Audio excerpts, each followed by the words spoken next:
کتاب مقدس میں سے سلاطین کی دوسری کتاب کے پہلے باب کی تلاوت۔ اور اخیب کے مرنے کے بعد مواب اسرائیل سے باغی ہو گیا، اور اخزیہ اس جلملی دار کھڑکی میں سے جو سامریہ میں اس کے بالا خانہ میں تھی گر پڑا اور بیمار ہو گیا۔ سو اس نے قاصدوں کو بھیجا اور ان سے یہ کہا کہ جا کر اکرون کے دیوتا بال زبوب سے پوچھو کہ مجھے اس بیماری سے شفا ہو جائے گی یا نہیں۔ لیکن خداوند کے فرشتے نے ایلیا تشبی سے کہا، اٹھ اور شاہ سامریہ کے قاصدوں سے ملنے کو جا اور ان سے کہہ، کیا اسرائیل میں خدا نہیں جو تم اکرون کے دیوتا بال زبوب سے پوچھنے چلے ہو؟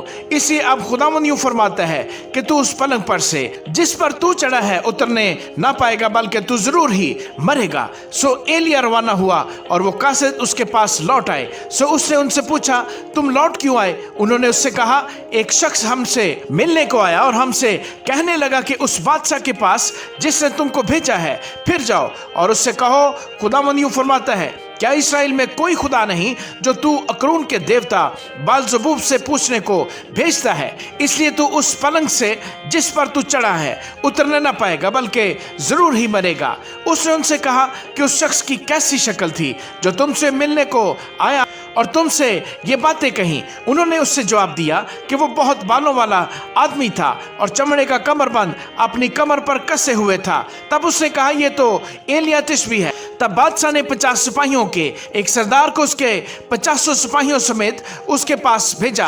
سو وہ اس کے پاس گیا اور دیکھا کہ وہ ایک ٹیلے کی چوٹی پر بیٹھا ہے۔ اس نے اس سے کہا، اے مرد خدا، بادشاہ نے کہا ہے تو اترا۔ ایلیا نے اس 50 کے سردار کو جواب دیا، اگر میں مرد خدا ہوں تو آگ آسمان سے نازل ہو اور تجھے تیرے 50 سمیت بھسم کر دے۔ پس آگ آسمان سے نازل ہوئی اور اسے اس کے 50 سمیت بھسم کر دیا۔ پھر اس نے دوبارہ 50 سپاہیوں کے دوسرے سردار کو اس کے 50 سپاہیوں سمیت اس کے پاس بھیجا۔ اس نے اس سے مخاطب ہو کر کہا، اے مرد خدا، بادشاہ نے یوں کہا ہے کہ جلد اترا۔ ایلیا نے ان کو بھی جواب دیا کہ اگر میں مرد خدا ہوں تو آگ آسمان سے نازل ہو اور تجھے تیرے 50 سمیت بھسم کر دے۔ پس خدا کی آگ آسمان سے نازل ہوئی اور اسے اس کے 50 سمیت بھسم کر دیا۔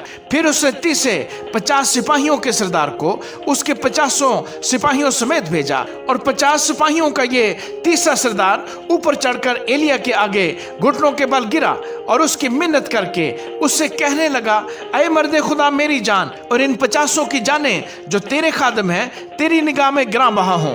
دیکھ، آسمان سے آگ نازل ہوئی اور 50 سپاہیوں کے پہلے دونوں سرداروں کو ان کے 50 سمیت بھسم کر دیا۔ سو اب میری جان تیری نظر میں گراں بہا ہو۔ تب خداوند کے فرشتے نے ایلیا سے کہا، اس کے ساتھ نیچے جا، اس سے نہ ڈر۔ تب وہ اٹھ کر اس کے ساتھ بادشاہ کے پاس نیچے گیا اور اس سے کہا، خداوند یوں فرماتا ہے کہ تو نے جو اکرون کے دیوتا بال زبوب سے پوچھنے کو لوگ بھیجے ہیں، تو کیا اس لیے کہ اسرائیل میں کوئی خدا نہیں ہے جس کی مرضی کو تو دریافت کر سکے؟ اسے تو اس پلنگ سے جس پر تو چڑھا ہے اترنے نہ پائے گا، بلکہ ضرور ہی مرے گا۔ سو وہ خداوند کے کلام کے مطابق جو ایلیا نے کہا تھا مر گیا، اور چونکہ اس کا کوئی بیٹا نہ تھا، اس لیے شاہ یہودا یہورام بن یہوشافط کے دوسرے سال سے یہورام اس کی جگہ سلطنت کرنے لگا۔ اور اخزیہ کے اور کام جو اس نے کیے، سو کیا وہ اسرائیل کے بادشاہوں کی تواریخ کی کتاب میں قلم بند نہیں؟ آمین۔